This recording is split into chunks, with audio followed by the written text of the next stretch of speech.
What's good, everybody? This is Translation Powered by Translation Media. I am your host, Nick Beam, along with my co-host. This is Kurt, the light-skinned guy right here.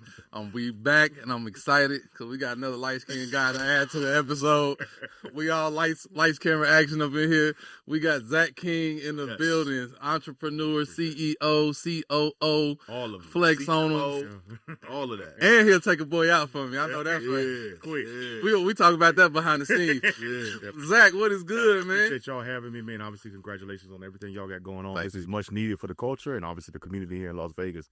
So I'm excited to obviously be here today and just be a part of everything y'all got going on, man. I know both of y'all individually, before this, man. So just could be happier for the launch and just the success that you guys are naturally going to have.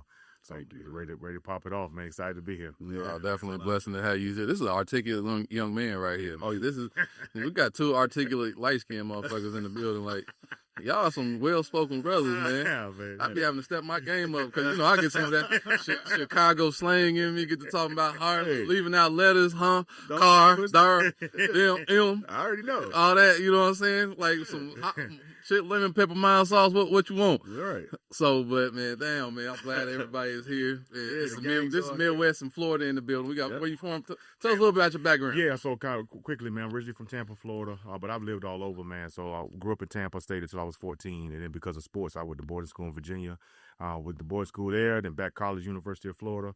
Pretty much have been on the West Coast since 2008. Why you end up in boarding school? Oh man, crazy story. So one of my cousin's best friends, he went there. He was trying to get my cousin to go way back in the day, but he couldn't. Okay. His mama wouldn't let him. So you wasn't getting in trouble or nothing like that? No, I wasn't military, nothing like that. So now it's kind of commonplace. Obviously, you guys know especially since NIL, a lot of these people are recruiting. But back then, it was kind of limited. It was the Mount Zions, the Oak Hills, the Mathers, those type of schools. Kind of like a handful of places. Okay. And my boarding school was in Virginia, about an hour away from D.C. And we played in what we call the Virginia Prep League. And long story short, we had postgraduates too. So you would have people in college. Oh, technically people who should have been in college. Either they didn't have grades or they wanted to do an extra year. That's what some of these NBA players are now. They post-grads. Right. And so 6 years of high school. Yeah, literally. Because of the COVID year. But back in the day, you would do your full term, and then instead of going to college or JUCO, you would go to postgraduate school. So that was kind of like our league. My school didn't have postgrads, but we played people like that. People, you name it. I mean, Stephen Blake, Carmelo Anthony, all these different people in the different leagues. So that's kind of how we started. And then went to college, University of Florida. I actually got recruited there for basketball, believe it or not. Word. And then between the training table and the weight room, I outgrew basketball because they recruited, right? So you too big to play. You got to go to the football field now. So that's kind of how it ended up happening. But it was a great experience. I left at 14. It was perfect for me because I grew up single mom, didn't really have a dad around. So it was kind of nice being in that situation where you had a lot of positive men doing things. Good. And it was a huge wealth gap. It was either like, hey, you either here recruited for sports or, you want to relate to the Rockefellers or somebody. So it was a great cultural situation from a sports standpoint, being competitive, but also just from your roommate might be from France, right? Just having that type of background, being around all types of people. And as a business person, I see how beneficial it was. So that was high school, then college, University of Florida. Because I went to high school in Virginia, I always kind of wanted to go back home and play back, at least in my home state. Really wanted to go to Miami, but my mama wouldn't let me go there. Miami was hard to fish grease. You didn't even Yeah. be there. I would never would have finished school, so she was right about that. But yeah, and then that was it, man. I got a little love from Florida State, but for the most part, it was like kind of where I felt Florida was the best fit. Okay. So I was there from 02 to 05. That was my playing career.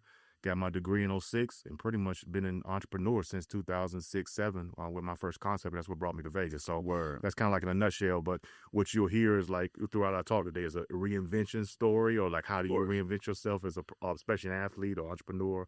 Pretty sure you guys have interviewed a bunch of people who've had to do that.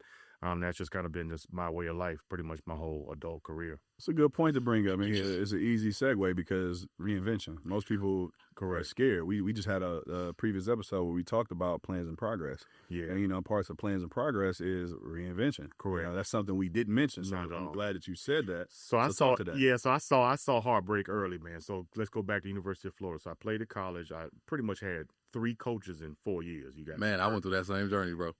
Right. And so back in the day, that's tough. Now they had the portal, right? You pop in the portal, you can transfer, you could be in school next week. Back when we did it, you would have to sit out a year, and if you wanted to go to an SEC school, which was our conference, you'd have to sit out 2 years. So what they're basically telling you is, you're here for the long ride, or you're going to really have to do a huge sacrifice or do the Cam Newton, go to JUCO, something like that. But it's not going to be like you're just going to get recruited again. So we went 8-5 every season, 3 different coaches.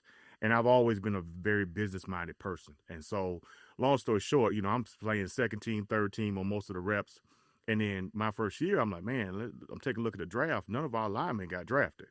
So how my brain worked is I've always I always loved money. So when the money didn't make sense, I went back to the money. So how I'm looking at it is, all right, you got 5 people playing in front of me. I'm getting little reps. None of them went to the league. How the hell I'm gonna go to the league? Right. So I'm already checked out. I'm already like, if the starters ain't getting no bread, how is it gonna be bread for me? And I think just because the people I saw and I knew apart from sports, I always kind of felt it was a different option. So to answer your question about reinvention, my heart got broken pretty early, and I kind of went through that midlife crisis at 21 versus some of my teammates. They played 10, 15 years in the league, and now they don't know what to do at 35, 36 years old, right? Even though they got a lot of paper, they don't know. They don't have an identity outside of ball. So that was the hardest part that I had to learn early. And then when I went into that reinvention, luckily I was still in college and I was still in the mix. So now some of these entrepreneurial things that I ended up doing, I was doing right on campus. I was pretty much like an agent on campus, if you will, or a handler or anything they wanted done. Kind of, I was that guy. And so I had access to people. And like I tell you, man, if you could solve people's problems and make people money, you always going to have a job. Yeah. That's kind of like the story when I went overseas and I got back. It's the same kind of story. I didn't know what I really wanted to do. All I really knew is, I think I talked about this in a previous episode. I was like Jay-Z. I wanted to change clothes, put the suits on. Yeah. And so I was with the button-up era and everything else like that. So what happens, I came back and I got into insurance. And luckily I got to be pretty good at it because I was competitive. But at the same time, did I like it? No. Right. My dad worked for an insurance company, but he was in a different capacity. He was a purchasing manager. And so since he was a purchasing manager, I thought, okay, I can just easily get into being an insurance agent. Man, an insurance agent is a grind.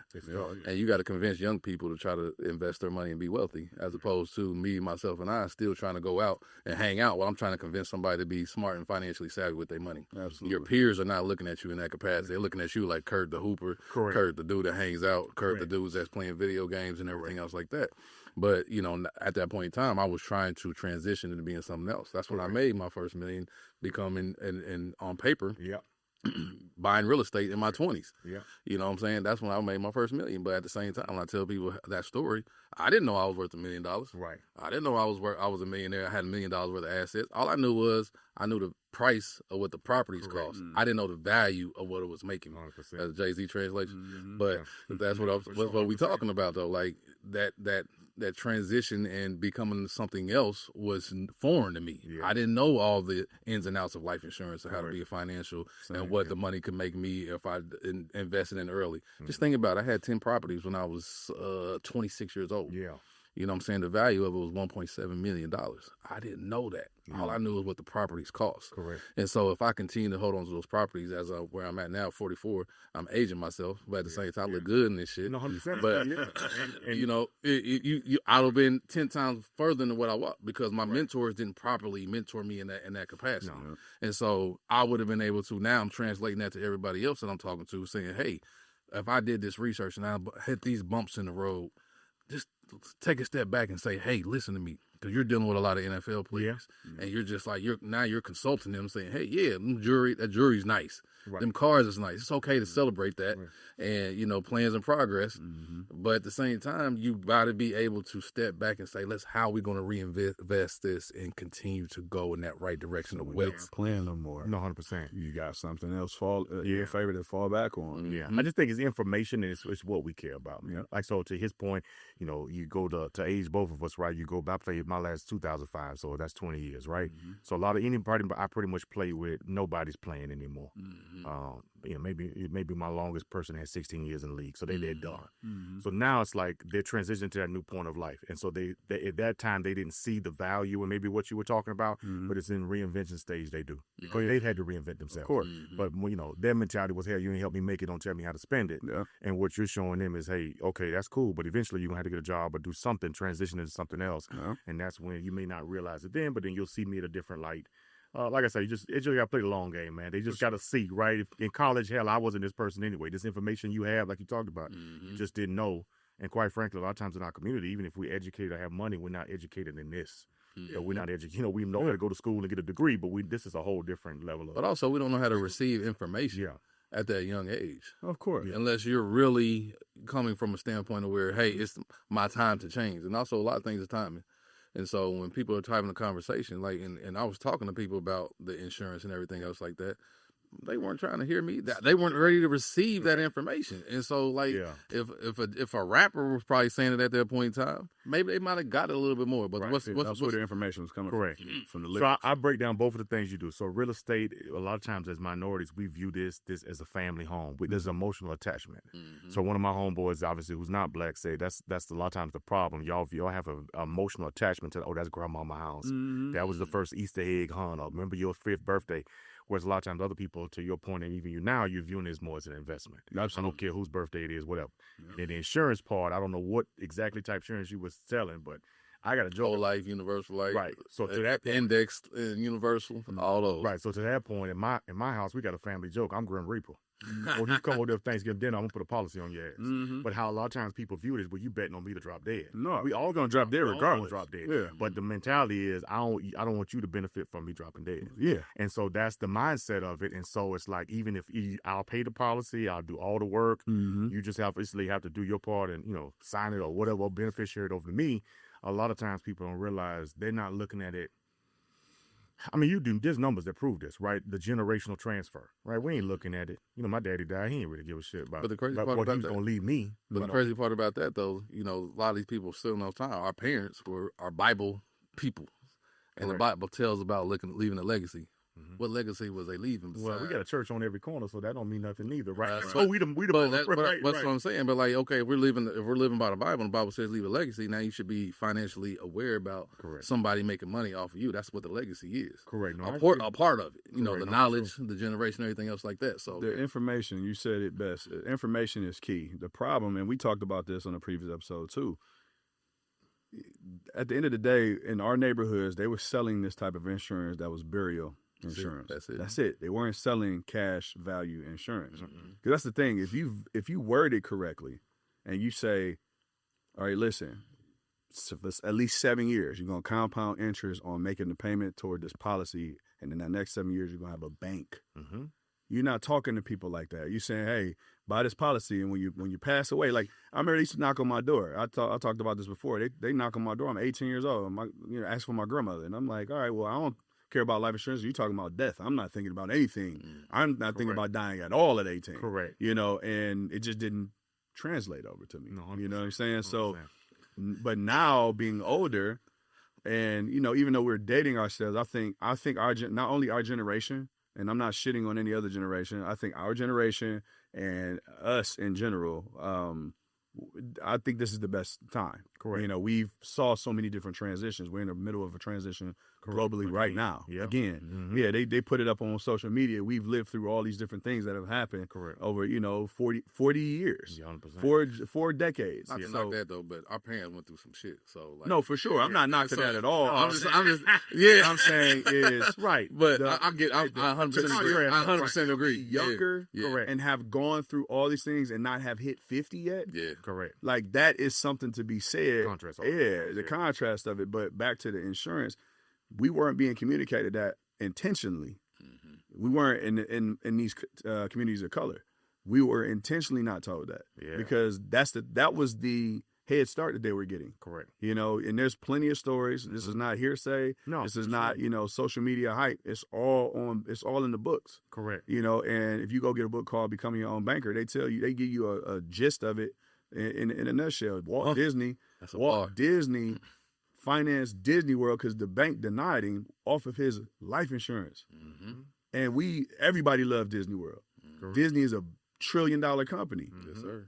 And runs all off a wealth of other, all off the back of that man. Correct. And that's the part that we don't realize. We don't realize how much intrinsic value we have just living. Yeah. Wayne said it, life ain't cheap, you better off dead. That's false. Yeah. You are worth a lot more alive, and that's the reason why this whole country and this economic system exists. Correct. Is off the backs of people that have value. Yeah, they just do a great job of conditioning you, saying you don't have value. And you do. 100%. And so, I wanted to talk more to that because it's like, they didn't talk about cash value, bro. They talked about death policy. Correct. Death payout. And you thought you had the right mindset. You were in this like, look, somebody gotta come up. Totally. Might as well be me. Might as well be us. And, you know, the part of it is egos too. Correct. We're not looking at the bigger picture because the bigger picture was never put in front of a lot of us. No. Not all of us, but most of us. No, for sure. 100% right. Yeah, that's just how I think a lot of it too is the messenger of who's the person trying to, you know, like in our culture, right? Who's the person pitching this? Right. And so they can't get past the fact that you look like me and you pitching this on me. It's you. Correct, right? Who does he think he is? Exactly. Or how's he going to benefit or whatever the case may be. So that's key. They don't like us to benefit in any capacity off of them. Correct. So I'll be honest, I play that same game, right? So a lot of like, okay, you don't want me to benefit, but this is the reality of what's going to happen if we don't do this. So I've gotten policies off people owing me money. You can't pay me. So you pay me in death.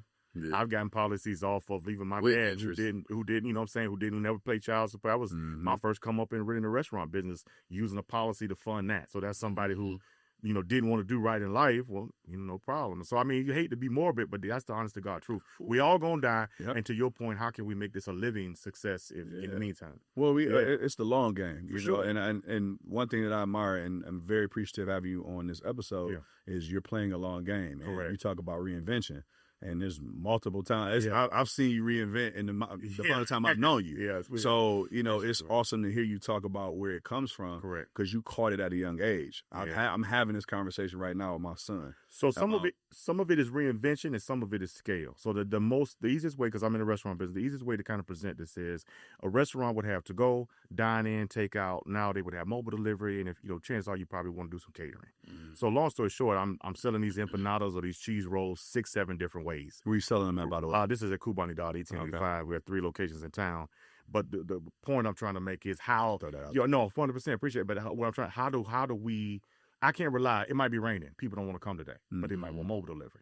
You know, maybe they forgot to come. They didn't do the mobile delivery, but their job is having a Thanksgiving event and they want catering. So you're just trying to find multiple ways to scale the business within the business. So some of it is reinvention, but some of it is, all right, how can I basically work vertical and sell this product multiple ways? And so you can insert any different example of that, but that's kind of what I try to do, because in a lot of ways what I found is you're going to need multiple ways to make the revenue. Especially today. It's not going to happen one way. Most times it don't even happen the way you intended it to happen. So you're going to have to find ways to do it. And if you're looking at that P&L spreadsheet at the end of the month, as long as you're hitting your sales goals or wherever you need to be, does it really matter? Right. You know, if you're trying to hit 100,000 a month and you did 10 catering jobs, you really, I mean, you care people come to the restaurant, but you don't really, you don't really care. So I think that's what people need to understand too, because the reinvention process is hard.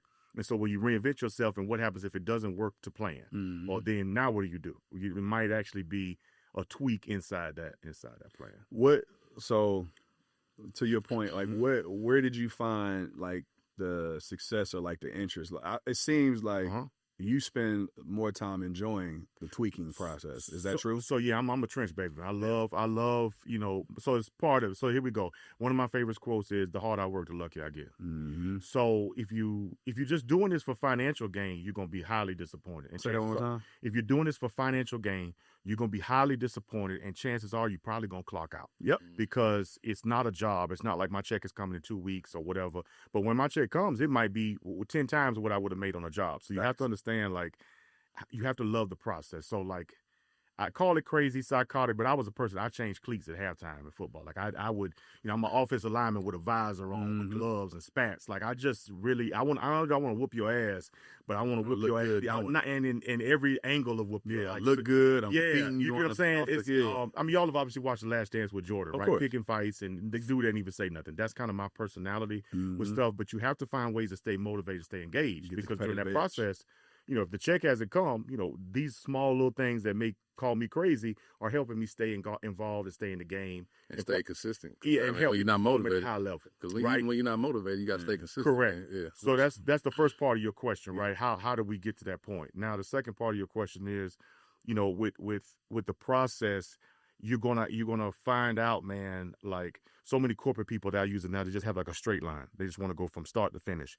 but not understanding like those peaks and valleys are where you're really gonna find how to really get to the nitty gritty of how to expand your business. So like I tell people all the time, you know, I met Jerry Rice while I was working doing something else. You know, I met, you know, all these different people. These things happen because I was just happened to be working. The other day, like I'm literally smoking a cigar. There goes Jeezy. Hand Jeezy a cigar, and I see him again at the Win. He see him again. Then little do I know, one of my homeboys is connected. You know what I'm saying? Yeah. But if I would have stayed home on the couch, you would miss that opportunity. There you go. So is it really work, or is it just the process of you just doing what you needed to do, right? So like, if you view that as a job, you're not going to want to leave. You're like, okay, what's the ROI? If I leave the house, who am I going to meet? Well, you're not going to meet anybody if you stay here. Yeah. So it's those type of things where I just think a lot of people don't, and we're not trained to think this way. We're trained to go to work, get a job, go to school. Go home. That's what we're institution, right? Yep. We're trained institutionally to do that. So when you have to think, okay, you know, Kurt and I have been places and just us shaking hands, mingling, we bump into somebody who leads to another conversation or another deal. Might not be the deal that we left the house for, but we can come home, we're going to end up making some money if we at least put ourselves in position. Put yourself in position. And so I think that's tough that for people to understand. And then the last part is when you're a leader, you need to have that. I don't believe in unnecessary motion, but you need to they need to see that. Yeah. They need, like, I take the restaurant business, for example. I go to my restaurants, they need to say, okay, I didn't make these today, but I'm crazy enough that if you want to quit, I can go in there and make it. So I can't take credit for none of the pastries that was made today, but if old girl quit, you know I know how to do it. And I'm not too good to do it. I shouldn't have to do it because I'm the co-founder. I should be able to just focusing on scale and opening more restaurants. But if God forbid you want to do this, I do have the capability, and that puts a level of fear, and that puts a level of just pretty much firing people's ass, not only from a positive standpoint, they're like, man, the boss will come here and take out the trash. But the boss is also crazy enough to fire me and take out the trash too. While doing that. Right, you know, so they need to see that. Everybody does, man. So, you know, not to be long-winded, but that's the answer to your question. The process is key. Understanding that it's not a complete, you know, yes or no answer. The journey, you're gonna find somebody along the journey who might be able to even enhance your end goal. And understanding you literally have to love what you do to a delusional, psychotic level. Otherwise, you're not going to make it because it just makes no financial sense. Absolutely. You know, like we call in business, you pay for your tuition. Or you're paying instead of going to business school, we're paying for the tuition, learning these mistakes the hard way. And if you don't love it, man, you're going to check out. Absolutely. And it's a natural. You can see it in people's spirit. You can say, man, this person can't stand what they do. Right? And you just see it in their energy, man. Like, I don't even know. You know, and so that turns people off, and now you're actually missing money you don't even know about. Absolutely. Well, I think you hit the nail on the head on everything you said. Like, you're missing a lot of opportunities you don't take. Correct. You know, but that goes back to what I just said earlier about people finding that value. Correct. If you just go to work and you feel that your value is only for that job, and you go home and you don't go out, and you don't think that you can go out and meet somebody that'll change your life or fall into an opportunity that'll change your life, it's because you don't see that there's value there. Correct. You know, and, you know, we went through a COVID year where everybody was in the house. For sure. And, you know, for me, I was looking at it like I'm comfortable in the house. I like being at home. I don't mind being introverted. But then also, probably in that same day, if not the next day, I'm like, damn, you know what? Like, nobody benefits if I sit at home. Not at all. You know what I'm saying? Like, nobody, because that's just not how I'm wired. Correct. I have to be out. You know, I don't have to be everywhere. Not at all. But I got to be out at some point. Got to be smart. You know, Kurt called me, you called me, hey, man, I need you to step out. Correct. All right, I got you. You know, if I can, you know. 100%. But that's the mentality we have to have when you're an entrepreneur, when you're somebody that's reinventing yourself. Correct. Because then it's like, well, what are you reinventing yourself as? You can't reinvent yourself at home because you just be in the mirror dancing like you're putting your parents' clothes on. You know what I'm saying? Like putting daddy clothes on, trying to be in a suit. It's like, well, where you wearing the suit to? And 2 points to your point. Like, the first one is the reinvention process is doing a lot for you as an individual. So it's not just you reinventing yourself, but through you reinventing, you're changing, you're going through things in life that you never would have experienced had you not gone through this process. Absolutely. So as much as you're doing the process is doing you. And the second part is you can stay at home, but you can stay on the job, and it's just as detrimental. So you get what I'm saying? So you stay home, you're an introvert, cool. We stay in the house, we're on the couch.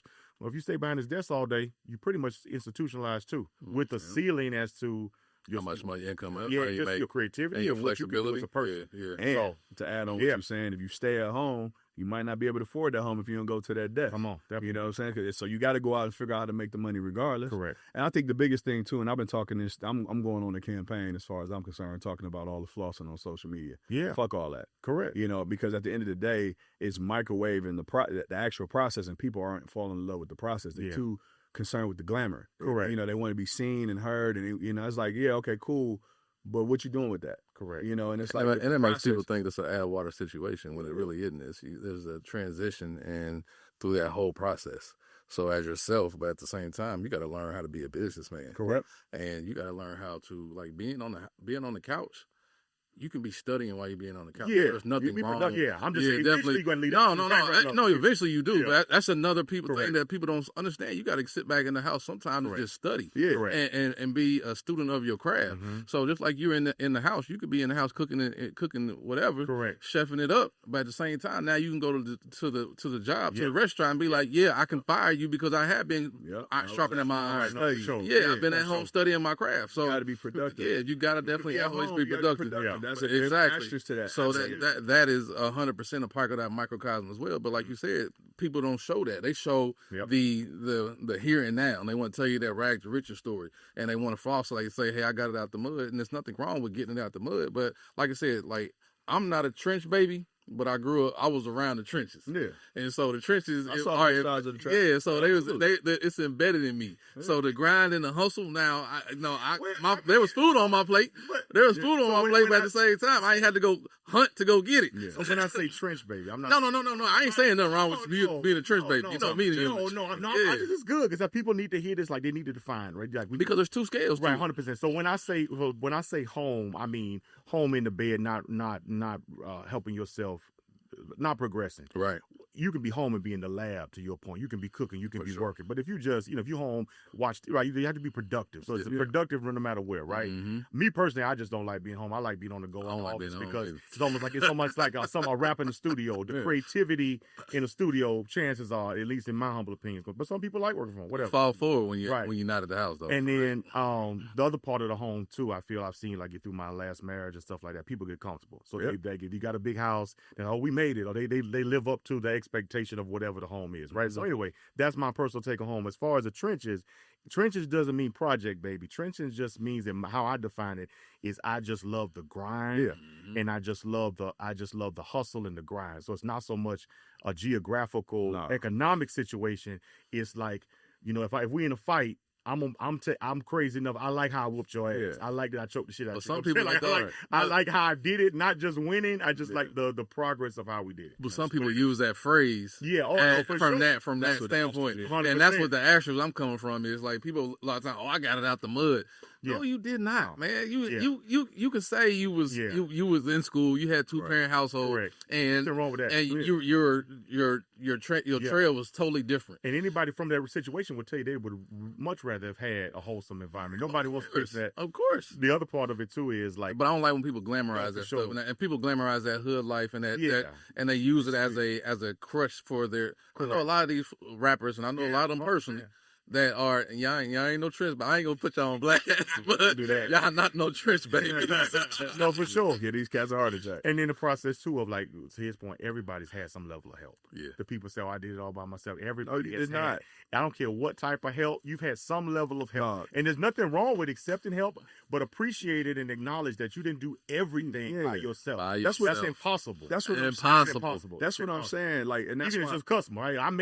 We made the pastelito. Yeah, somebody come buy it. Exactly. Somebody did something. But that's the point, and that's why I'm on this campaign about social media and microwave results and glorifying and all that stuff like that. Because the trenches isn't that. The trenches is I've seen both sides of it. Right.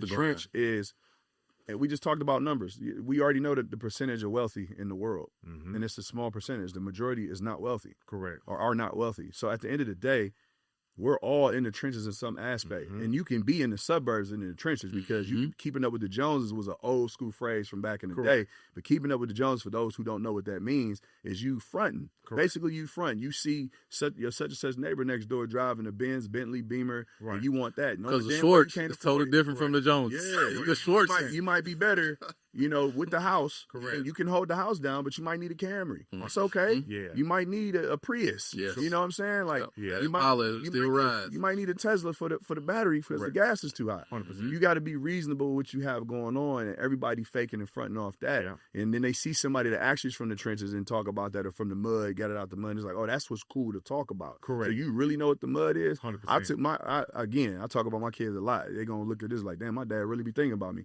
Like, I took them, I ain't going to tell you where we live, but we on the nicer side of Vegas. Correct. And he done had a couple little situations in school, and I'm like, look, ain't nobody hard and thugging and that. And if they are, they got away from it, and they trying to lay low. Correct. And I took them to St. Clair. I took them to Eddie Road in St. Clair, where I grew up at. They didn't even know they was in the hood. Took pictures of them. I took them all through East Cleveland where I grew up. I took them through the east side of Cleveland. Took pictures of every place I grew up. They didn't know where the hell they was at.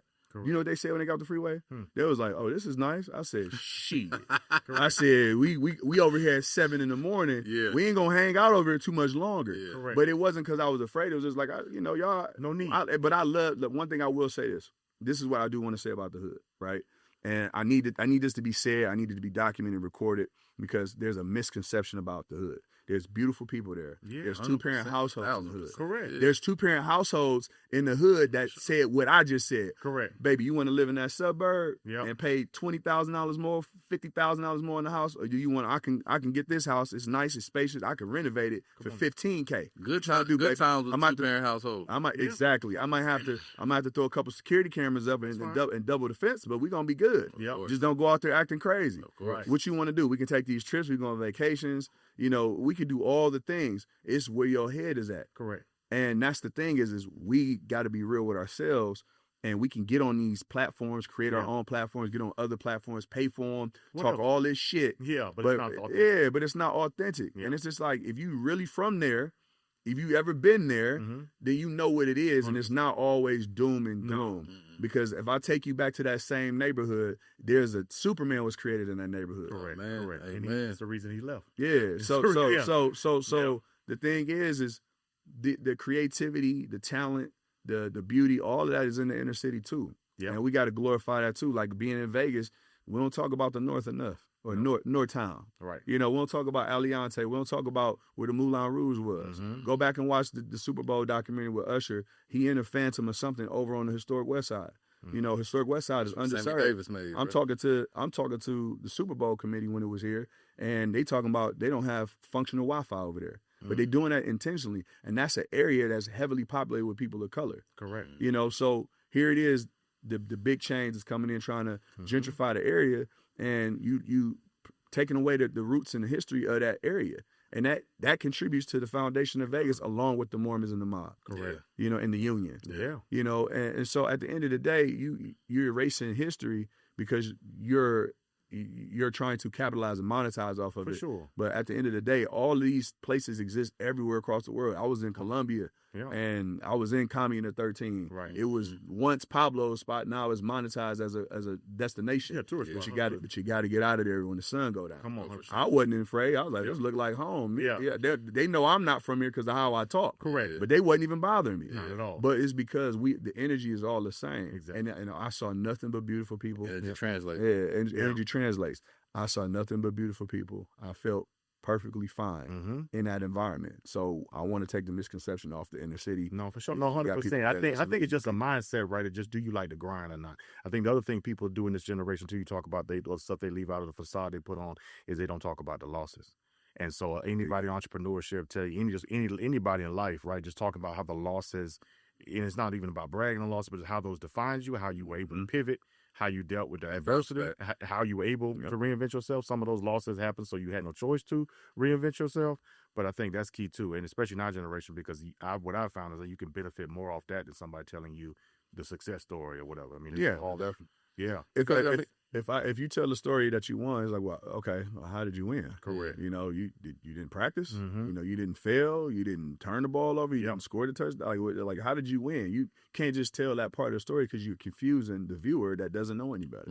And unfortunately, even adults that are viewing don't know any better. That's true. So you got to talk to them literally. I mean, everybody don't know how to be a teach. Everybody don't know how to coach. So even sometimes people that go through a success story really don't even know how they did it. And they're not able to digest it back to other people. So sometimes you just can't fault people. I love to give people second chance, third chances, and everything else like that. But you got to understand and read the room when it comes to a lot of these situations. I mean, people just really don't. They don't have the mental fortitude to be able to go out and say, hey, let me show you how I did this, if they don't even know. Right. And sometimes there's somebody else that's behind them that's puppet mastering the whole thing. So, that's the reason why the team is so strong, man. I know Zach is somebody that is transitioning some new phases of his entrepreneur spirit. Right. And so tell us some of the things that you have going on as far as an entrepreneur. Obviously, starting a restaurant business, I think this kind of just to recap started there. So obviously starting a restaurant business, 2007, my first concept was a chicken concept called Chicken Now. We only inside mall food courts. So I grew that to 56 locations.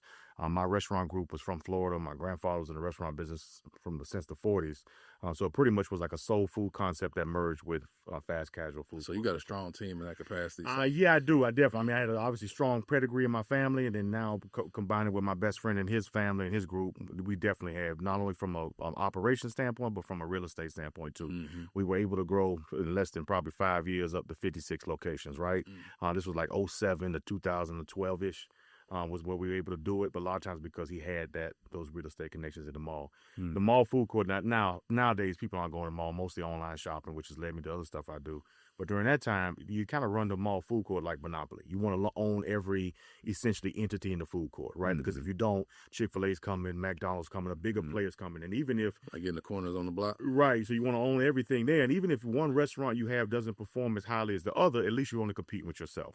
So my best friend, he's Taiwanese. They had a lot of Asian concepts, teriyaki, Cajun, Chinese, what have you. And so what he was missing was an American concept. So that's where our fried chicken concept came in. Step in Zach's office, it's gonna smell like soy sauce. Yeah. We got a test kitchen in our office, but but I'm a big believer in, like, what's your craft? Like, if you're a cook, show me something. If you're a rapper, where's the studio? If you're a painter, where's your paintbrush? I hate when people say they got something and they show me that you can actually do it. So we have a full test kitchen in my office in Summerlin here. But long story short, that's how we got into the game. My first store was in Orlando. And I'll be real, man. Like, he's like my pops, my OG. I mean, I pretty much was just like a gamble. The first one, he was like, man, hey, worst case, if it failed, I'll turn it into something else. But my first store in Orlando, we did about $1.25 million. So it ended up being a gamble, like, oh, well, let's see what Zach do. But I ended up actually giving him a run for his money with his other concepts. So he's like, well, shit, I just thought this. I just was putting you there just to keep Chick-fil-A off my ass. Now you pulling big boy numbers like these other places. And so once he saw that, we were able to grow. Some of the places we talk about losses and people don't talk about, we grew too fast. So you have a huge growth in a short period of time and not in one location. So when I say 56 locations, they were nationwide, Puerto Rico, all over. So you couldn't control the buying power. You couldn't really control the operations. And even though you have 56 locations, when you go to Milwaukee or somewhere else, they view they ain't never heard of you. You're the first one in Milwaukee. You're the first one in Seattle. So you can't. So what are some of the learning lessons that you have to tell an entrepreneur about scaling too fast? Yeah. So I think every business has a sweet spot. I've seen it across the board. Literally, we're going through the same thing right now with our worms company, right? Every business has a sweet spot, and you have to understand what's your sweet spot, not only from a product standpoint, but also from a location. So you take someone like In-N-Out. In-N-Out was in LA damn near 40 years before they even went to San Diego. San Diego's right on the street, right? So like just understanding my sweet spot is double, and my sweet spot is LA or this area, not even San Diego, which is right up the street. So understanding that, I think a lot of, and it's tough. Business person, you see that invoice, you see that money coming, it's hard not to get greedy. You want to scale naturally as a business person. So I think that's the hardest thing for people to realize, scaling properly. And then the last part of this, you're going to love this, is we didn't own the real estate. So every month I watch the movie The Founder, and I watch Gladiator every month. And in that movie, The Founder, you'll learn that it was all about the real estate. They weren't. McDonald's is a real estate company. Correct. And so that's the thing, because in the restaurant business, we in fashion, you can charge $120 for a hoodie, but in the restaurant business, chicken sandwich can only cost so much. Even fine dining, a steak. Okay, when let's just Kobe, like what's the most you're gonna pay, right? Right. So there's a ceiling for the food that you can charge, and then labor goes up and food cost goes up. So the natural smartest thing to do is control that one variable, which is the real estate. So if the hamburger you can't charge more, it doesn't matter. I own my house. And if worst case the hamburgers ain't selling, I can mortgage my house, or I can borrow against my house, right? So all these different things, those are some, to his point, some of the biggest lessons I learned: scaling properly, owning the real estate, and then the part of scaling properly from a geographical location is, I learned this the hard way, is customer awareness. So people think it's competition. They think, well, damn, Zach, you got a Cuban sandwich. Over here, Miguel got a Cuban sandwich. Okay, well, let the best Cuban sandwich win. Yeah. But at least me and Miguel know one thing: they eat Cuban sandwiches here. Over here. And so what I learned in my chicken restaurant is, we opened up Orlando. I'm from the South, where it's diabetes in a cup, Kool-Aid, everything is extra salty. Always, shaking that out, right? So when I start going other places, I opened up in Syracuse, Carousel Center Mall. They thought my Texas toast was a grilled cheese. Then when I went to Seattle, they thought it was French toast. Then when I got sold my Texas tea in Syracuse or Albany, Utica, they're like, damn, it's too sweet. Yep. So now I'm changing recipes to fit the customer awareness when I should have been like, look, in my $1.25 million store, I know these Puerto Ricans eat this. So this is all we selling, and now I'm just going to scale 20 stores in this area, and I ain't got to worry about changing recipes. I know the customer awareness knows how to eat my product. Yep. And if eventually you do go to Syracuse or you do go to Albany, but when you go there, they're like, oh, old boy got 50 stores in Florida. This is how they drink sweet tea in Florida. Or the conversation is they've been there and they want to bring it back, so they're starting to build the awareness. And we want to change. So that was the biggest part of what I learned. So now we fast forward into the chicken store, and like we talk about the hard I work, the lucky I get. So I had one store here in Vegas. It was by the airport, Las Vegas Outlet South. And I had a store there. And I used to, as CEO, I would check on all my stores. That was part of my thing. After I open you up, I check on you. So I'm at one of my stores, and it literally was like the movie Friday. You know, my manager got fired on his day off. Gave him the day off. And I told him, I said, look, come back at night because I don't never count anybody's money. So I will work all day for you. Enjoy your family. Go out to eat. But when you come back, just come back at night because I want you to shut down your register. So I got a mama. I got like one in praying mama. She know everything but the lottery numbers. You call her, baby, I don't know. It's just been on my mind. I said, what, mama? She said, how's Jose? So my mama's in Tampa. I'm like, why are you asking about a Mexican dude named Jose 3,000 miles away? Like, something ain't right. So as soon as I got done smoking my black and mild, I went in there and checked the safe. I said, we about to find out how Jose doing. Well, Jose, it took about $1,500 from me. And I called mama. I said, what made you say? I just had him on my mind. I don't know what was going on. So I checked the safe. I played it cool. And at the end of the night, you know, he came in and he counted his money, and it literally was like Friday. He was counting it. He counted this thing 20 times. Like, we ain't gonna get the 1,500. I don't care how many times you count this. Right. And at that time, bro, if you would have asked me for 1,500, I just would have given it to you out of my pocket. So I felt some type of way. And here I am. So literally, I said, look, man, you know what? I gotta fire you. Like, it is what it is, right? And there's no need for you to do this. If you need to, you could ask me. But long story short, now I'm the CEO of this company, but I got to run this store as a manager. So I'm doing another job that's not my job. Well, I use it as a test lab. You know, I would say, okay, we want buffalo fries. Let's try it out. And if it worked, I'd call all my other stores. Okay, we got a hit. Let's try this. Let's try a special wrap or salad. So I would almost use it like a laboratory to try a product out because I had great customer feedback. People didn't think I was the owner. I'm very unassuming. So they were honest with me. Zach, this ain't it, man. I don't know what's going on. Or Zach, this a hit. So I got direct customer feedback because they had no idea who I was. Right. Well, one of these employees, man, he worked at Tommy Hilfiger as a regional manager. And he was one of the people who didn't know who I was. And we became friends, you know, customer friends. You come in every day. People don't realize you're in the mall business. If you come every day and buy a beer or buy water, in 10 years, you done bought my Escalade. Because that's $2 a day times 10, all right? Yeah. And so those small people in the mall, that money goes a long way because they come in every day to eat. Absolutely. And so I was always, you know, kind to those people and you know, open my hearts and open up my, you know, business to any questions they had. And so anyway, this dude, his name is Angelo, he came to me, he was like, look, man. Shout out to Angelo. Yeah, he's like, look, I eat this stuff every day, but I can't eat fried chicken every day, dog. Like, you have any healthy options? I'm like, what you want? He was like, man, I want some broccoli, grilled chicken. I'm like, cool. I got no problem, stay right here. So my homeboy next door owned the Chinese spot. So I went and got the broccoli, all the stuff, the veggies, put it with my grilled chicken. He was like, man, how'd you do that? And I'm like, man, just don't even worry about it. You know, you said you wanted it. You're one of my best customers. You know, just understanding what your customer wants is important for people to know, right? Like, I'm a hustler. If he wanted sushi, I would have, here you go, here's sushi, right? And so that led to a friendship that now led to a business partnership. So that's, say, 2010-ish. Let's fast forward to like 2017. He and I are at a Laker game. I used to get Laker tickets all the time, invite him, and he would come. And I'm from Florida, and he's from Vegas. So anytime anybody moves to Cali, it's a financial culture shock. So we at a Laker game. He's like, Zach, how you doing it? And I'm like, man, listen, bro, if you don't have, you know, I cashed out a lot of equity to come in, a lot of businesses I sold.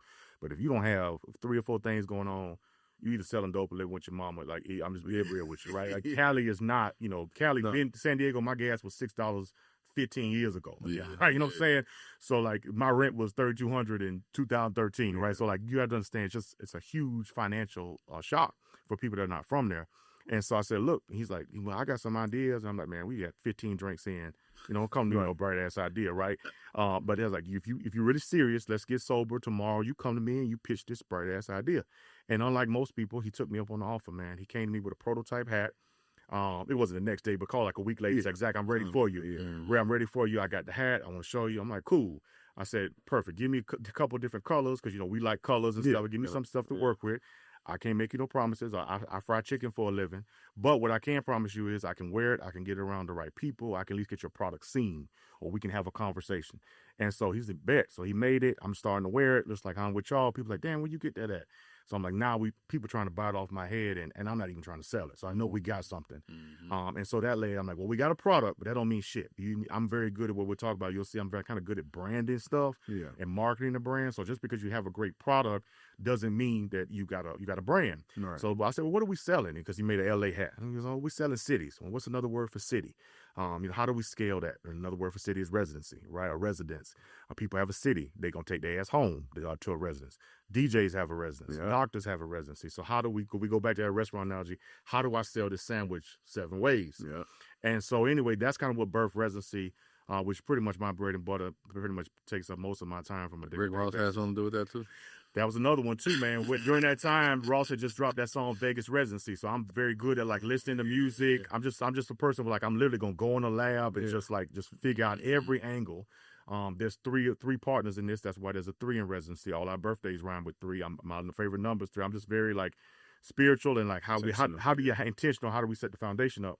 And so we had a brand. I mean, we had products, but we didn't have a brand. And so that's kind of why that branding piece was so important, because your team might lose, but you always, I've known you, but every time it's about Cleveland comes up, right? Mm-hmm. You were at the game the other day. There's a heartstring piece. Now, you might not want to go back to the hood and live there, but those memories, that heartstring piece, you'll never forget. And so that's what I'm trying to touch on with my customers, because we might not be able to win football games for people, but that's never going to change, right? You might not want to move back to Chicago, but how many times do you reference Chicago? And so that's what we did. So our first 3 cities were Vegas, San Francisco, and LA. We kind of just did a triangle offense, knowing like, hey, these were the cities that we all had roots and where we all had fan bases, and that's kind of where it started. Our big break was in 2021. We started in 2019, but our big break was in 2021. I have a football background, so I know how they think. I know the locker room. I know the mindset, and I kind of know just a monkey see, monkey do, where if you can get a tidal wave of certain people, pretty much everybody will follow. There's probably only like 10 real people in the league that run the league, and so I knew who to get it to. And so got it to them. Coming out of the pandemic, 2021, the 49ers went in a press conference. Everybody, Trent, Debo, Trey, at that time they just drafted Trey Lance. Yeah. All of them went in a press conference and they wore my product, and that forced it to go on Reddit. So we probably had about 150,000 sales before that, but that 10x my sales overnight because of the viral moment of that. Right. And then, like I tell people in business, don't slow down momentum. You pray for these moments, and then when you get them, you got to ride that shit out. Right. And so that's been the birth of residency. Currently, we're in 28 different U.S. markets, going to the national this year, Mexico, Japan, and Canada. And what I'm really excited about now is just, still heavy football based. Pretty much anybody's favorite player, I done got product to them, but just now coming into that lifestyle component, with the different activations you've seen us do here. And quite frankly, we got some cool shit popping soon, man, with a franchise model. I was telling Kurt about it the other day, but we'll be the first fashion company to learn how to franchise fashion. So what I mean by that is, imagine if you could own the Nike store in Vegas. You don't own Nike, but you own it in Vegas. Yep. And so our first market will be Washington, D.C. Right. And the reason a lot of these people can't franchise is because they're so team affiliated. Well, this isn't a team hat. This is a city hat. Yep. And so that's kind of how I've done that. And quite frankly, everything else you see me do, whether it be the worms or whatever, I don't try to be a jack of all trades, but door number 1 needs a door number 2. And I think a lot of people realize, I have a great product, but I don't know how to brand. And Zach does. And one of my favorite quotes is, you do it once, it's luck. You hit rock bottom, do it twice, you're a real hustler. And so when people see, well, damn, I thought he just fried chicken. Oh, damn, I thought he selling hats. So damn, now he got candy. Like, what doesn't he do? Right. And it's not that I'm trying to do everything, but if you're going to ask me for my services, if you're going to ask me to promote it and rep things that are meaningful, then obviously I got to get my piece in it. Absolutely. But quite frankly, just trying to be authentic to things that I like or things that I would do anyway. I tell these people, these kids I mentor sports, I say, man, sometimes it's not even about money. How can you make life free? You're going to go get a haircut anyway. You're going to get a car wash anyway. You're going to go out to eat anyway. If maybe a brand can't pay you, but if you like their food, well, maybe there's a brand deal they can do. Right. Just understanding, like, how do you make the things in your life free? Because at the end of the day, that's money too. Man, I want to, that's a great journey. That's a great, for sure, and a great segue into entrepreneur life. But I mean, you've been through so many ebbs and flows. I mean, I know it's been some team. You're talking about team. Yeah. And how you bridge the gap with new partners, new people coming in. Who has been probably the most influential person that has been a part to help you in your entrepreneurial man. Well, I'm going to tell you right now, most entrepreneurs will say God, Jesus, Allah, Buddha, but I'm going to say Trent Williams. Okay. And the reason I say Trent Williams is, man, Trent Williams, if people don't know him, he's the highest paid person all time in NFL history besides a quarterback. So more contract money than any other player ever. That's just the bag. From an influence, he beat cancer. He beat cancer and survived that brain cancer, by the way. Shout out to Trump. And at that time, Redskins didn't even know he had cancer. They tried to brush under the rug like, it wasn't nothing major, but it's actually brain cancer. And to come back from that, performing at a high level, I tell people who don't know him, it's almost like if Kobe, Michael Jordan had a big ass baby. That's basically what you're dealing with the mindset of a Kobe and a Jordan, the natural flair and facade of like that alpha male, and quite frankly, just what he's done for the brand. So I'll tell you a story, but I'll tell you what I mean. How much? Yeah, cheers a trend, man. Poor Maz. As a business person, especially a black business person, I tell you this. So we talk about that life insurance policy and what you're trying to get, what you're trying to do. As a black, and I never position my businesses as black businesses, but this is how I personally feel. You wear Balenciaga, you wear that shit all day. Yep. But if I try to present it, man, I don't know about this, man. I don't know about that. All day. You're gonna look at every single aspect of what I'm selling and try to poke a hole in it. Little boy me, poo me, poke a hole in it. And I understand that I'm not at that level yet of a Balenciaga, Versace, or whatever. But how will I ever get there if you don't give me a chance? You don't support it. Now let's take it a step further. Yep. I don't know about y'all, but when I first started wearing Versace, I saw Tupac and Biggie wearing it. I don't know who got y'all on Versace. Yeah. But it wasn't acknowledged before Tupac and Biggie. So my point I'm trying to make is, how do we? I told Sebastian this. I told we're the brand. These brands are using you to pop. But we don't have enough self-esteem in ourselves to say, well, you know what? If they're using me to pop, why don't I just start my own brand? Bingo. Right? Like if Versace used Biggie, well, why didn't Biggie just make, what I'm saying? Biggie Sachi, right? Like why do you have to go in? So anyway, that's the Coogee, right? Everything else like that. Correct. So we're always a conduit to get them to pop. But when we try to start our own stuff, I mean, obviously Lorenzo has done a great job with Fear. I'm not saying that's never the case, right? We've had high success, but he's an entrepreneur. He's a black designer. Right. He's doing it. But typically, right? We as customer base, and I've even seen it with my own family, right? Oh, what is this? Damn, now you selling hats, man? You fried chicken? What you know about that? Right. So I felt that. So why Trent was so important, he didn't know me from Adam, and he put me on his back and he wrote it. And so that's the compliment to him. Now, as far as the story, when we first popped, man, 49ers, one of the equipment dudes called me and said, Zach, man, Debo, everybody asking for these hats. Can you send me 100 hats? I said, no problem, done. But I just need 2 seconds of your time. I need a phone call with you because I got to ask you a question. But I'll send you whatever you want to send, whatever you want, but I just need a call. So he said, no problem, cool. Who going to say no? I'm going to send you 100 hats, just need 2 seconds. Yeah. He hopped on the phone, and I said, man, look, it's not my birthday. It's not Christmas. How is Trent wearing that hat on the sideline? Because I know ball. I know he getting fined $15,000 every time he wear it. I know there's a league license. I know it's not allowed. How is he doing? How is this legally happening? Because I don't know him. We ain't cousins. This ain't no homie hookup. Why is this happening? And his exact words were, that's Trent Williams. Ain't nobody going to tell him to take that shit off. So that's why I tell you, right, some of these locker rooms, even in the locker room, they might be making $30, $40, $50 million a year, but they're not entrepreneurial and they're not an alpha male. No. Trent was the person like, look, I'm going to put this thing on my back and I don't care what y'all find me. What nobody said. I ain't taking my hat off. You can't whip my ass to take it off, so the hat is on. And I don't care the fine. I got enough money to play this game as long as you want to play it. This is what I want to wear. This is what I'm rocking. And that was enough to get everybody in that locker room on his back. And you can see it when they step out the tunnel, who was out there dancing first. Everybody's behind Trent, right? If you see, when Trent ain't playing, they ain't stepping like that. Come out. So it's that type of person. And in business, you need somebody. We're trying to take market share. Yeah. We're trying to be like, New Era has the license. I'm trying to just get a 6% increase year over year. So somebody like Trent has to do that. And quite frankly, he was influential in other locker rooms too, because how they looking at it in the locker room, who got the biggest bag? Yeah, sure. Who is the most influential? And so even though he may not be on my team, I'm going to look up to him because I want 15 Ferraris like him. I want a Supermax deal like him. And so that was what was so important of it. But we talked, and eventually I met him, and he was like, man, look, man, I didn't know you from Adam. I had brain cancer, and you were showing love, sending packages, and just always been solid. I'm like, why not? And I think a lot of times what people don't understand is a millionaire like to get treated to dinner.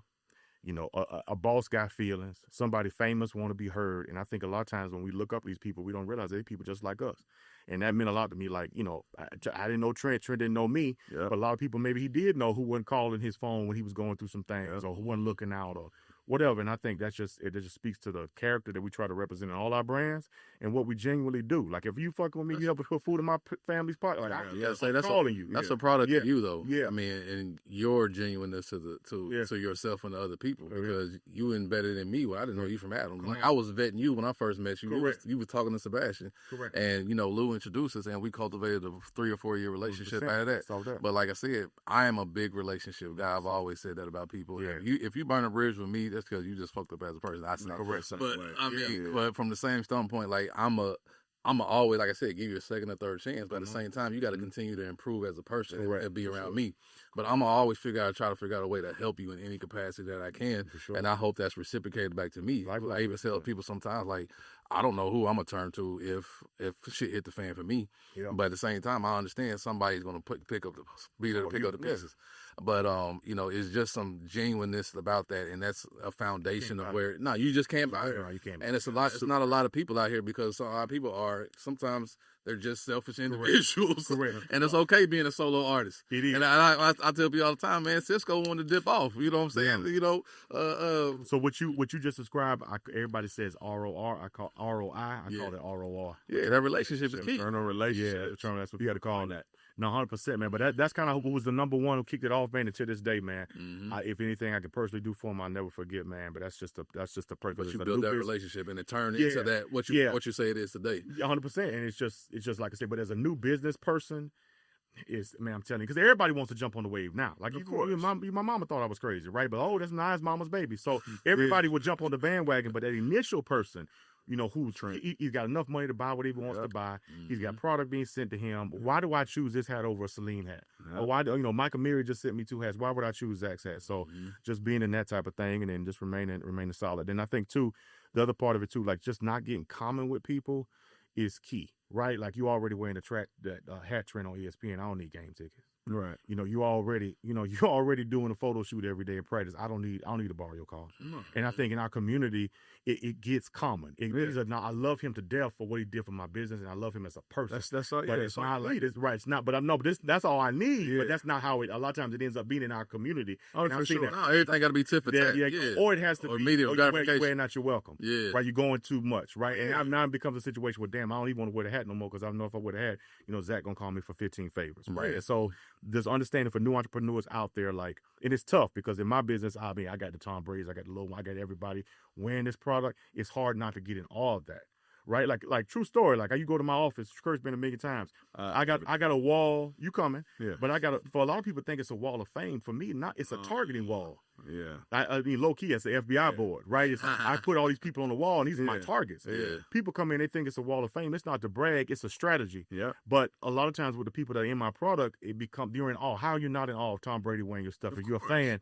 And so a lot of times that in awe of business people, they don't know how to handle that with these celebrities. And these celebrities want to be just treated like regular people. Actually, they don't want to be in awe, right? It's like, hey, bro, just chill. You always ask for a picture every time you pop up. Correct. You hit the nail on the head. Like, you coming from, like, listen, you already amplified value into my business. Correct. I don't need to pull up nowhere you at. Just hit me when you can. Correct. I hope you're doing well. Correct. You need somebody to talk to, like you.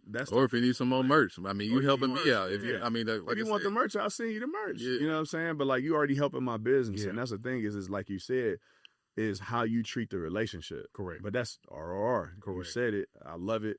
I'll be using it. I'll wait for you to coin it. For sure. I'm not going to try to coin it from you. Yeah, you good. I'm just going to check and be like, you coined that yet? But put that on the shirt. You know what I'm saying? But ultimately, like, I think that's commendable, because you're looking at how valuable the relationships are to cultivate each business that you're into. Yep. So we're sitting at this table, and there's multiple brands on this table.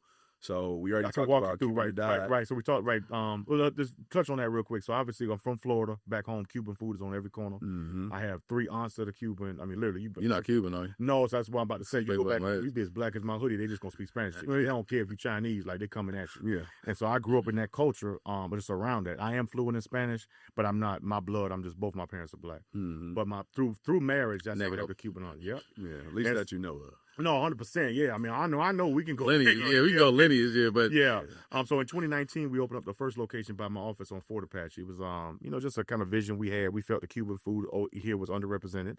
So that was the first one right before pandemic. Right now we have 3. Mm-hmm. So it just speaks to the growth in the town. Best Cuban sandwich in Vegas. Top 15 on Yelp. great reviews, and quite frankly, we've scaled during pandemic, which is tough to do for any restaurant. Yeah. So that's kind of like the bread and butter. Our kind of vision was having a chef-driven concept that's not going to cost you an arm and a leg, but you can come with your family, eat a home-cooked meal that would be equivalent to what you would eat on the strip. Bring a family of 4, you earn $100, you got some food to take home.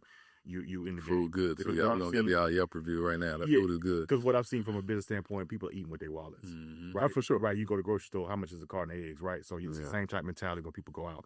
So that's the concept town. We still have about 7 of those chicken restaurants I mentioned, but they're only in premier locations in the malls where we felt the lease made sense to renew. In LA, I have about 3, and we kept a couple on the East Coast. But from 56 to 7, we've shut down. But it was smart to scale back. Because the rents were too high. Like my rent at the Venetian when I was there was 30 G's a month, right? So you had to make $1 million just to break even, right? So we've scaled down some of the properties that didn't make sense on that side. We also have Poke Mart LV, which is over in Uncommons, and just to walk you through that, Kurt knows the deck. This is something for people to hear. That's a reinvention flip. So when we first opened, we opened up at a place called Mercadito. We were selling artesian sandwiches, and so that didn't work. Bodega store, right? That didn't work. So we flipped that to a Poke location, and we obviously selling sushi, Poke there, and it's doing a lot better. Quite frankly, just because you can get a higher price point with the Poke. Right. Okay. Then my restaurant group, HIG Management, we control the rights to Earth Cafe for the state of Nevada. We don't have the one at the Wynn, but we have the one at Uncommons in Green Valley. Anything in the state of Nevada going forward will be us. My brother Leon, who negotiated that, his mindset was, look, these people coming from LA. What brands are they going to resonate with that are from California? So that was the first one. And then he also did the licensing rights to Fat Sal's, which is open on Fremont Street. We opened up there in September of last year. So those are 2 licensing deals that we did. We also did Crunchy's Korean hot dog. Shout out to Mike, who started that on Spring Mountain. And essentially, Mike reached out to us to scale it nationwide. So a lot of times we talk about sometimes people reach out to us for branding, but they'll reach out to us for scale. And then the last concept we have in town is Total Bien, which is a tiki bar on Commons. So Matty Salazar was instrumental in kind of getting that going with my brother Leon. Beautiful concept, tiki bar. We don't have any food in there, but it's a great location, man. It's just a good chill spot in the vibe. Great. So those are kind of what we have in town. I don't think I'm missing anything. If I am, God forbid me. But yeah, every first Friday. So this beer, man, so there's nothing too really gonna talk about. And the reason I brought this here today was obviously it's a good beverage. But I just thought when I thought of y'all, I thought of culture, and I thought with y'all. Hold on, it's not the toast yet. But I'm showing it off. Yeah, I thought of y'all because y'all are so unlike our typical culture. So both of you, to give both of y'all your flowers, y'all highlight other individuals. You aren't crabs in a bucket. You look for opportunities to add value.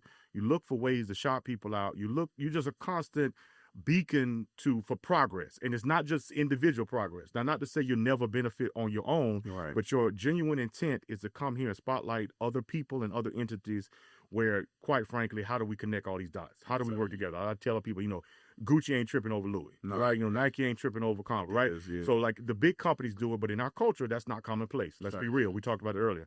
So I brought this today because this is my buddy Eric Tapia. He owns a company called Tapia Brothers. And this is not Tapia, this is Bodega. But long story short, Tapia Brothers started in 1985. I think I want to be one of his first American concepts. They're the largest Hispanic or Mexican food distributor on the West Coast. So when I had my chicken restaurant, I was probably the first kind of American concept that he had brought in. Typical, they was doing all the Mexican places, but they really didn't have a lot of American. So in 2019, he started this brewery. It's in Whittier, California, called La Bodega with his brother Junior. And the reason I brought him is because I wanted to shout him out and spotlight him while we did our thing, because that's a lot of times what you guys do with guests and people on business alike. Plug away. So it's plug away. Yeah, crafted beer. They have their own brewery there. And like I say, man, I mean, I don't even drink beer like that, but if I'm gonna drink a beer, it's gonna be one of these, man. It's tasting and it's light, and yeah, so. It's kind of one of those things. Behind me, he was one of the best men in my wedding, man. He's just a cool dude, and like we've just been rocking ever since. So it just shows you, how do we merge the businesses together? I think the elephant in the room here is money's green, and I think how does one Mexican dude be the best man, and then the other dude who I did the businesses with is Taiwanese. Where I think a lot of times, getting out and realizing like people who are like-minded from a business standpoint, there's no color. Finding your circle, man. Finding the people that champion love you. Huge. Yeah, absolutely. Toast to him. Toast to the brand. The beer is amazing. My question is when can we go out on a road trip and visit? For sure, whenever. So his brewery's been open since 2020. There, so he's like right there in Whittier. You hit me offline, I can give you all the information. But they obviously do this distribution. So you obviously this beer is in. I mean, it's in Disney World, it's in Dodger Stadium. He's got great distribution. But then also too, if you want to go there, they do have food where you can obviously enjoy the beer and sit down and have a great meal right there in Whittier. Well, the reason I asked is because Translation Media isn't just locally based. Our plans are to scale forward into other markets. So that's the whole point of this. Like we picked Vegas as a launch pad. Yeah. Because who doesn't love Vegas? Correct. I think the messages would be received a little different if this was Boise, Idaho. Yeah. It's nothing wrong with Boise. No, 100%. No jabs toward Boise. Not at all. We're talking about apples and oranges. Correct. So the fact that we've all been in this market for as long as we have, there's a need for amplification locally. We know because we're in those local markets on all sides of town. Yep. But also the bigger picture for Translation Media is to be able to go on the road. So, if there's this opportunity where we can amplify this brand, they're doing exceptionally well. I think it's necessary because what's to say that they can't be carried in all of the markets in Vegas and everything to the east, So, yeah, I'm interested in going and checking out the brewery. That looks like some residency translation. Yeah, definitely 100%, man. Like I said, it's family. And this is the thing we go back to. It's all lifestyle. You're gonna wear a hat, you're gonna drink a beer. You're gonna wear a hat, you're gonna go get something to eat. Like it's not. We all can help sell each other. Like I said, you wear a Rolex, you're gonna drive a G-Wagon. Like it's all these different things that I gotta make content anyway. Yeah. So like this ain't taking no money out of my pocket, right? Like if it ain't this, it's a Hennessy. I might as well drink what my boys drink, right? So that's the thing. We just have to get in the mindset of how do we give. I think a lot of times in business we're looking to take but a lot of it is just giving, man, and understanding. Like if you with like-minded people, they will give back. It's the people that's gonna eliminate themselves. That's gonna happen, right? But the people that understand, hey, this is what we naturally do, then it's just give a brief three topic or 3-point bullet point entrepreneurial mindset type of say, hey, if you want to start here, do this. What are some key points that you would give out to this entrepreneur? So the first one is start early. I knew I was this person at 16, 17. Right, so started my first business at 23. Imagine if I would have started 16, 17. But mama said go to college. Mama said this. Mama said that. And I love mama to death, but mama's not an entrepreneur. So I tell everybody start early. And the reason I say that is you're gonna be unhappier longer if you don't start early. But now let's talk turkey. If I started 23 versus 16, I started 7 years later. Yep. So let's say I started 16 and it don't work. I'm in boarding school right now. I ain't got no rent. I ain't got no mortgage, no car insurance. So your bills are not what they would be as you were an adult. Right. And then the second part of that too is a lot of business people, I'm more, like I said, a little crazier with it, but a lot of people, they make commitments that they can't tell people no. What I mean is you can't take your son out of private school. You can't tell your wife, hey, baby, that Benz got to go back. This box Chevy looking real good. What I said earlier. And so a lot of times it's not even the entrepreneur. The entrepreneur might make those sacrifices, but you make promises or you have a lifestyle that, quite frankly, you don't want to go sleep on the floor. And you're in a situation where you've cut a deal with the devil where you bought your own chains and you can't tell those people no. So that's why I say start early. 16, 17, I ain't got, hopefully you ain't got it. I had some of my homeboys that had 2 kids, but hopefully you ain't got 2, 3 kids, right? Hopefully you don't have, a car note, these type of things that hold you down. That's one. 2, I think understanding the like you say, the people look at me all the time. Damn, Zach, I'm not selling anything. I'm technically my own brand. Like I'm not selling a Cuban sandwich. I'm not selling a gummy worm. Like I'm. Hopefully you buy into Zach. Yep. And because you buy into Zach, you just so happy. How many kids? Let me just see what Zach got. Yep. You're not really going. Some of it is product based. Don't get me wrong. I can't know all my customers, but you understand that if you're authentic, you're really playing the long game, and people are buying into you. Some people buy Apple because of Apple. Some people buy Apple because of Steve Jobs. Yep. And the last thing I would say, man, you have to have undeniable faith, and you're going to be crazy as fuck.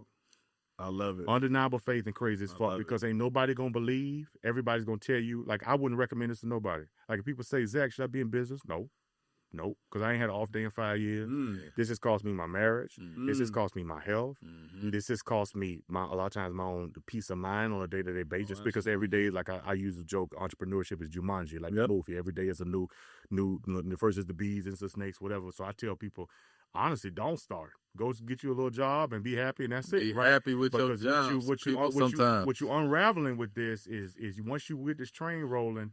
Or once it's like the Titanic, once this boat starts, it's either going sink or swim. Right. And so a lot of people are not ready for that level of what it's going to take. And it's addicting. The lifestyle is addicting. Correct. Honestly. I'll touch on you said 3, but this is important.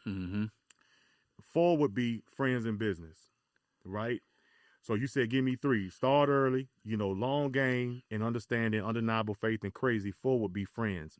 A lot of times you'll realize, man, I've lost a lot of friends with residency. And what I mean by that is people count the pockets, they count the fame, they count the clout and the status, and they think you made it. So like, damn, Tom Brady wearing your hat. What you mean I can't borrow $1,500? Okay. Damn, I just seen Lil Wayne, with the Green Bay hat on. What you mean you talking about hard times?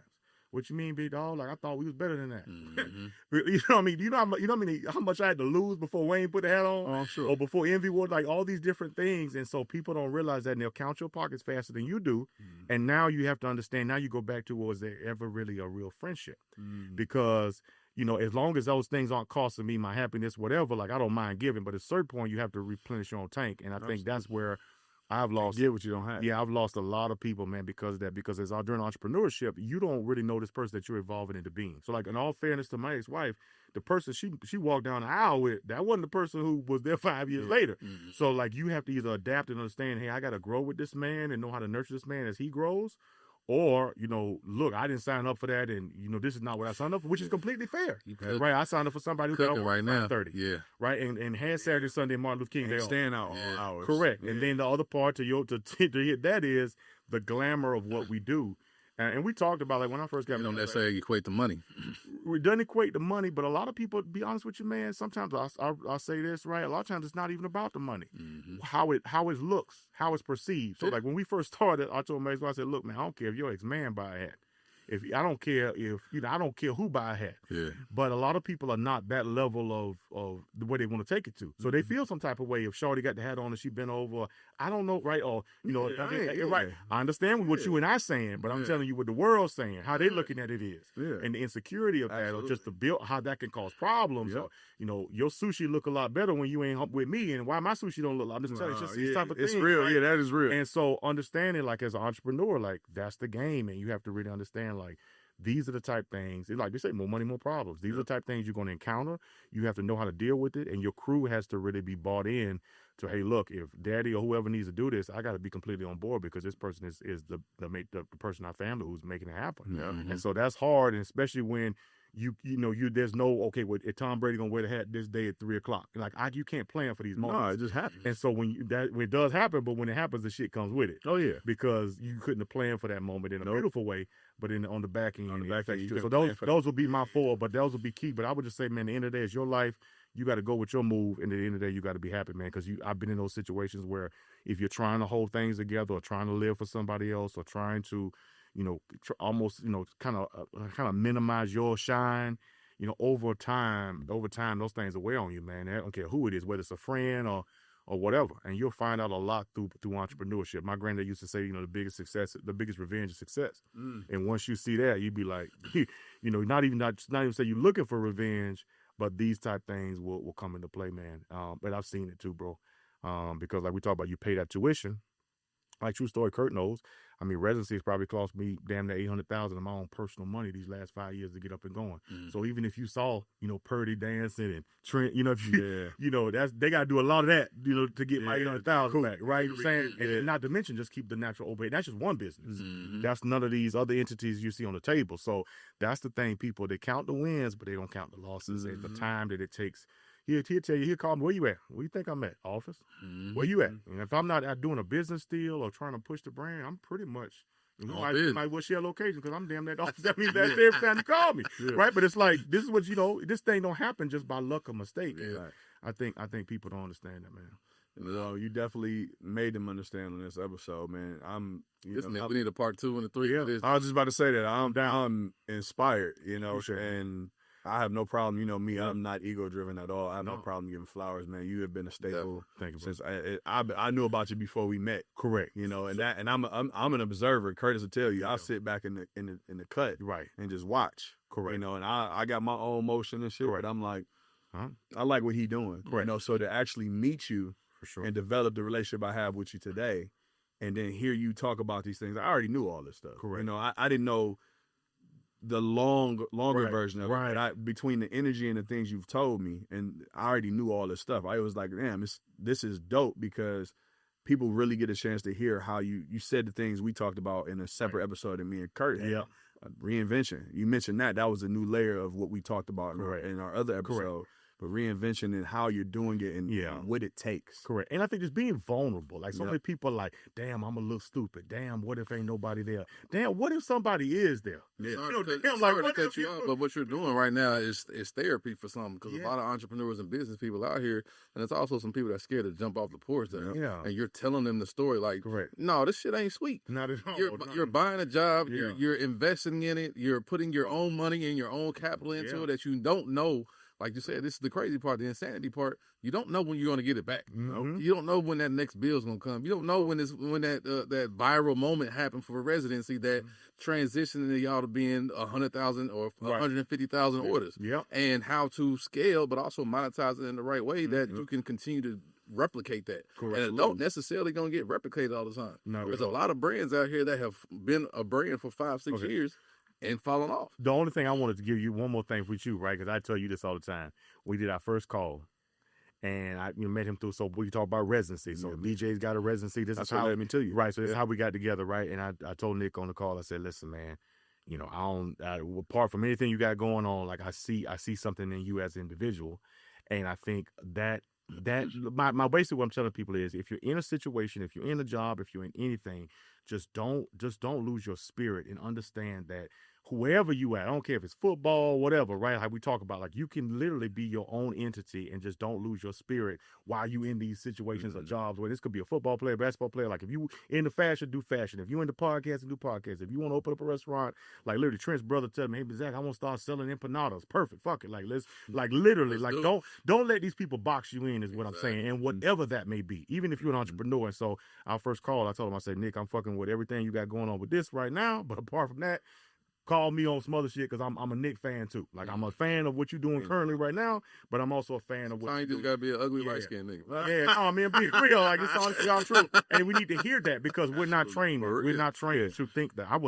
Speaking for myself, I wasn't trained like that. Go to work, go to job, go to school, where the money. I was trained to be a robot in sports. I mean, I'm trained to do an assignment. Yeah. I'm trained. I got both 3-step, boom, I got block this man. That's my job, right? Yeah. And so when life is not like that and just understanding, like, that's the key, man. People need to hear that and see that, hey, I might have to go do this for a little while, but that's not my passion. Sit down. That's not my end goal. And let me not lose sight of my passion while I'm doing this means to an end or whatever the case may be. And so it's just something that we don't hear. I appreciate it, brother. Especially as men, too. Especially as men of color. Like, that's the part, too, is like the vulnerability.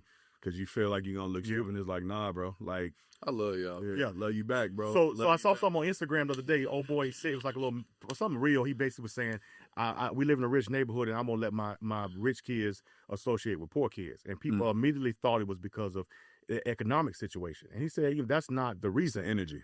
It's basically because poor people, they're going to put a cap on their creativity. They're going to limit themselves in what they can't. Right. Whereas a rich kid, money is no object. So why would you limit yourself? And so anyway, that's why I say that about, how you and I met and connected, like understanding, hey, we're playing the long game here and I'm not going to let any situation lose my spirit or lose what my end goal is what I know I'm here to do. Absolutely. Right. And one of my favorite quotes is Mark Twain, the most important day is when you were born and when you find out why.